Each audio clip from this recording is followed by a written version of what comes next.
अस्सलाम वालेकुम dear students. आज की वीडियो में हम सबक नंबर 16 का दूसरा हिस्सा पढ़ेंगे।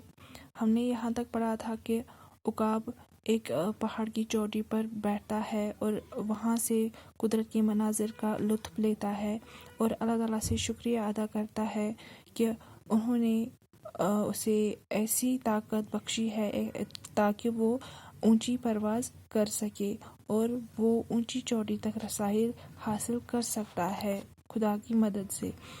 और एक मकड़ी आती है और वो उकाब से गुफ्तगू करती है कि आप अपनी तारीफ़ खुद क्यों करते हैं। ये मकड़ी उकाब से कहती है और इस पर उकाब ने जब इस मकड़ी को देखा तो वो एकदम से चौंक उठा और इधर इधर देखा तो उसकी नज़र मकड़ी पर पड़ी जो जाला बुन रही थी। अब हम सबक को आगे पढ़ेंगे।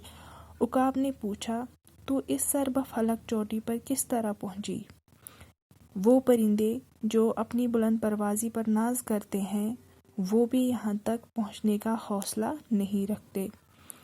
उकाब कहते हैं उकाब अब मकड़ी से मुखातिब होकर कहते हैं कि इस ऊंच सर्व फलक का मतलब है यहाँ पर बहुत ही ऊंचा। तो इस ऊंची चोटी पर किस तरह पहुंची? ये मकड़ी से सवाल करता है। वो परिंदे जो अपनी बुलंद परवाज़ी पर नाज करते हैं वो भी यहाँ तक पहुँचने का हौसला नहीं रखते।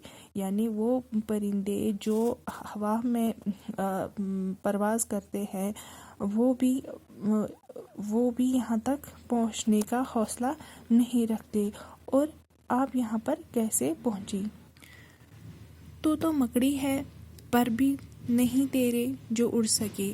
कहीं ऐसा तो नहीं कि तू रेंगती रेंगती यहाँ तक आ गई? उकाब मकड़ी से कहता है कि तेरे तो पर भी नहीं है और तू उड़ भी नहीं सकती। कहीं ऐसा तो नहीं कि तू रेंगते रेंगते इस पहाड़ी पर पहुंची? मकड़ी ने जवाब दिया, नहीं, मैं रेंगती रेंगती यहाँ तक नहीं पहुंची। और मकड़ी कहती है कि नहीं, मैं यहाँ पर रेंगती रेंगती नहीं पहुंची। अब उकाब कहता है, फिर तू क्या यहाँ कैसे आ गई? मकड़ी से सवाल करता है। मकड़ी, जब तू उड़ने लगा मैं तेरी दुम से चिपक गई। इस तरह तूने खुद मुझे यहाँ तक पहुँचा दिया, लेकिन अब मैं तेरी मदद के बगैर यहाँ तेरे बराबर ठहर सकती हूँ। तू अकेला ही यहाँ सर बुलंद नहीं, मैं भी तेरे साथ हूँ। मकड़ी उकाब को जवाब देती है कि जब तू उड़ने लगा, यानी जब उकाब ने परवाज़ भरी, जब ये उड़ने लगा तो मकड़ी ने क्या किया, ये उकाब की दुम से चिपक गई। उकाब की मदद से ये ऊंची पहाड़ी पर जा पहुंची और इस तरह से ये इस पहाड़ की चोटी पर पहुंच गई। और अब यहाँ उकाब की मदद से जब कि ये मकड़ी पहाड़ पर पहुंच जाती है तब अब ये खुद पर घमंड करने लगती है, गुरूर करने लगती है और उकाब से कहती है कि अब मैं तेरे बराबर यहाँ पे ठहर सकती हूँ। अब तू अकेला यहाँ पर इस ऊंचाई पर नहीं है, मैं भी तेरे साथ हूँ और अब मुझे तेरी मदद की कोई ज़रूरत नहीं है, मैं तेरी मदद के बगैर यहाँ पर रह सकती हूँ। इतने में एक तरफ से तेज और तुंद हवा का झोंका आया और मकड़ी पहाड़ की चोटी से ज़मीन पर आ रही और उकाब अपनी जगह बैठा रहा। और मकड़ी ये कह ही रही थी, उसको अपने ऊपर गुरूर हुआ, तकब्बुर हुआ।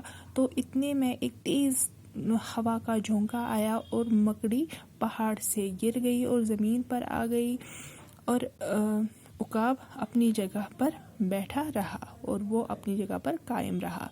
दुनिया में ऐसे आदमी भी हैं जो मकड़ी की खसलत के होते हैं।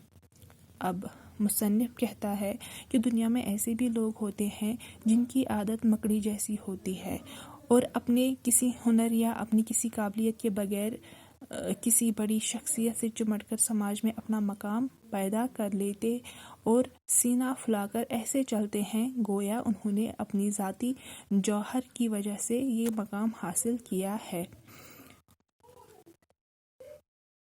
मुसन्निफ कहता है کہ دنیا میں ایسے بھی لوگ ہوتے ہیں جو مکڑی کی خصلت والے ہوتے ہیں، جن کو مکڑی جیسی عادت ہوتی ہے، اپنے ہنر پر، اپنے بلبوتے پر، اپنی قابلیت پر وہ کچھ نہیں کر پاتے، کسی دوسرے کی مدد سے اگر وہ کوئی اونچا مقام حاصل کر سکے اور پھر وہ اس مقام پر پہنچنے کے بعد ایسا غرور، ایسے اتراتے ہیں جیسے گویا کہ انہوں نے وہ مقام خود ہی حاصل کر لیا ہے کسی کی مدد کے بغیر۔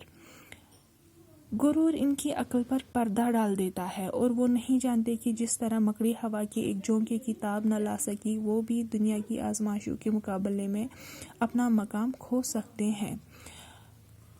مصنف کہتا ہے کہ غرور جو ہوتا ہے، اگر انسان کو اپنے اوپر غرور ہو تو وہ اس کی عقل پر پردہ ڈال دیتا ہے اور وہ یہ نہیں جانتے کہ جس طرح مکڑی ایک ہوا کا جھونکا برداشت نہیں کر سکی، اسی طرح وہ دنیا کی آزمائشوں میں اپنا یہ مقام کسی بھی طریقے سے کھو سکتے ہیں۔ اسی لیے انسان کو چاہیے کہ وہ ہمیشہ ندامت میں رہے، اپنے اوپر تکبر یا کسی چیز پر تکبر نہ کرے یا اپنے اوپر غرور نہ ہی کرے، تو اس کے لیے بہتر ہے۔ آج کی ویڈیو میں اتنا ہی، اگلی ویڈیو میں ہم ایک نیا لیسن شروع کریں گے۔